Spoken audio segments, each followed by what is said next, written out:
उसमें आ जाती है चेंजेस। किस तरीके से चेंजेस आ जाती हैं? डुप्लीकेशन हो सकती है, डिलीशन हो सकती है, इन्वर्जन हो सकती है,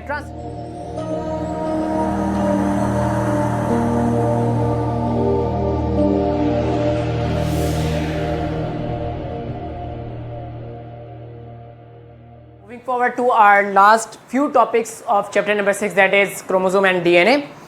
अच्छा, इसमें कुछ चीज़ें ऐसी हैं जो कि नॉट सो इम्पॉर्टेंट हैं, लेकिन आप उसको पढ़ लें तो बेहतर है, और कुछ चीज़ें ऐसी हैं जो कि बहुत इंपॉर्टेंट है, जो कि मैंने आपको पढ़ा दी हैं। ठीक है, तो उसमें एक और टॉपिक है जीन म्यूटेशन का। बहुत ईजी टॉपिक है, पढ़ाने की ज़रूरत नहीं थी, लेकिन क्योंकि इंपॉर्टेंट टॉपिक है तो बताना ज़रूरी है।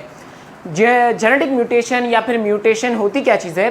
म्यूटेशन कहते हैं कोई चेंज आ जाना। ठीक है, ये वो वाली म्यूटेशन नहीं है जो एक्समेन में हमने देखी है। ये म्यूटेशन बेसिकली होती है जिसकी वजह से एबनॉर्मेलिटीज़ हो जाती हैं बच्चे में। ठीक है, होता क्या है? Change in genetic message of cell, यानी कि जो जेनेटिक मैसेजेस होते हैं आपके पास डबल हेलिकल स्ट्रक्चर्स में, यहाँ पे जो जेनेटिक मैसेज होते हैं, कोडॉन्स होते हैं, कोड मैसेजेस जो होते हैं, उसमें आ जाती है चेंजेस। किस तरीके से चेंजेस आ जाती हैं? डुप्लीकेशन हो सकती है, डिलीशन हो सकती है, इन्वर्जन हो सकती है, ट्रांसलोकेशन हो सकती है। डुप्लीकेशन नाम से जाहिर कर रहा है क्या हो जाएगा? मैसेज जो है वो डुप्लीकेट हो जाएगा। इसकी बहुत बेसिक एग्जांपल अगर मैं इस तरीके से अगर आपको दूं, अगर फॉर एग्जांपल कोई मैसेज है ABCDE, ठीक है, तो वो कन्वर्ट हो जाएगा इस तरीके के मैसेज में ABBC, इस तरीके के मैसेज में, यानी कि डुप्लीकेशन हो गई है इसमें। तो इस तरह की म्यूटेशन को हम कहते हैं डुप्लीकेशन। डिलीशन का मतलब क्या है? डिलीशन में बेसिकली यही अगर हम नॉर्मल अगर हम रखें ABCD, तो बेसिकली इसमें क्या होगा? कोई पार्ट जो है वो डिलीट हो जाएगा। तो अब आपके पास मैसेज कुछ इस तरह रह जाएगा ABEF, आगे का मैसेज चला जाएगा। तो जो बीच का पार्ट था वो डिलीट हो गया, और ये आगे जाके जेनेटिक प्रॉब्लम्स बहुत कॉज कर सकती है। Another thing is inversion. Inversion का क्या मतलब है?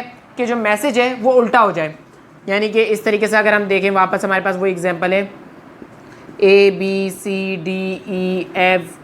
तक है फॉर एग्जांपल, लेकिन मैसेज आगे जाने के बाद क्या हुआ? इसमें जब चेंजेस आ गई तो कुछ इस तरीके से हुआ ABGFED, यानी कि ये क्या हो गया? यहाँ से उल्टा हो गया, इन्वर्ट हो गया, इन्वर्जन हो गई। तो इस तरह के मैसेजेस को हम कहते हैं, इस तरह की म्यूटेशन को हम कहते हैं इन्वर्जन वाली म्यूटेशन। ट्रांसलोकेशन में बेसिकली क्या होता है आपके पास? इस तरीके से मैंने बताया था, आपके पास क्रोमोसोम्स होते हैं। ठीक है, ये क्रोमोसोम्स होते हैं। ठीक है, तो क्या होता है बेसिकली कि ट्रांसलोकेट हो जाता है मैसेज, यहाँ से यहाँ, यहाँ से यहाँ ट्रांसलोकेट हो जाता है। तो जो मैसेज है जो यहाँ आना चाहिए था वो वहाँ चला जाता है, जो यहाँ आना चाहिए था वो वहाँ चला जाता है ड्यूरिंग सेल डिवीजन। ठीक है, जब सेल डिवीजन में टूट रहा होता है ना, सेल अलग अलग हो रहा होता है, वहाँ ट्रांसलोकेशन में म्यूटेशन हो जाती है। लेकिन म्यूटेशन होती क्यों है? वजह क्या है म्यूटेशन होने की? तो म्यूटेशन होने की खास वजह है म्यूटेजेंस। अब म्यूटेजेंस क्या होते हैं? म्यूटेजेंस वो हैं जो कि म्यूटेशन करवाते हैं। और म्यूटेजेंस में क्या क्या चीज़ें हैं? नंबर 1 UV रेज, ठीक है, जो कि हमारे पास अल्ट्रावायलेट रेज होती हैं, सन की धूप होती है। ठीक है, इसके अलावा आयनाइजिंग रेडिएशंस हो सकती हैं या केमिकल रेडिएशंस हो सकती हैं। इन सब के अंदर पोटेंशियल क्या है? इन सब के अंदर पोटेंशियल ये है कि हमारे स्किन के अंदर भी जा सकते हैं और हमारे DNA के स्ट्रक्चर को बिगाड़ सकते हैं, ख़राब कर सकते हैं, डुप्लीकेट कर सकते हैं, डिलीट कर सकते हैं, इन्वर्ट कर सकते हैं, और इनमें म्यूटेशन कॉज कर सकते हैं। सो तभी एक्सरे ज़्यादा करवाने का मना करते हैं, तभी आपको ज़्यादा केमिकल और ड्रग्स ऐसे यूज़ करने से मना करते हैं जो कि म्यूटेजेंस हों। ठीक है, क्योंकि वो आगे जाके एबनॉर्मेलिटीज़ कर सकते हैं। आप में नहीं तो आपके ऑफ स्प्रिंग्स में, या फिर अगर प्रेग्नेंट वुमेन है अगर, तो और अगर उसके म्यूटेशंस हो जाती है तो उसकी जेनेटिक की वजह से, चेंजेस की वजह से उसके ऑफस्प्रिंग में, उसके बेबी में भी चेंजेस आ सकती हैं। और अगर कोई प्रेग्नेंट वुमेन है और उसके अंदर जो बेबी मौजूद है और उसकी जो डेवलपमेंट हो रही है, उस दौरान अगर छोटी सी भी अगर म्यूटेशन होती है, छोटी म्यूटेशन को हम कहते हैं पॉइंट म्यूटेशन।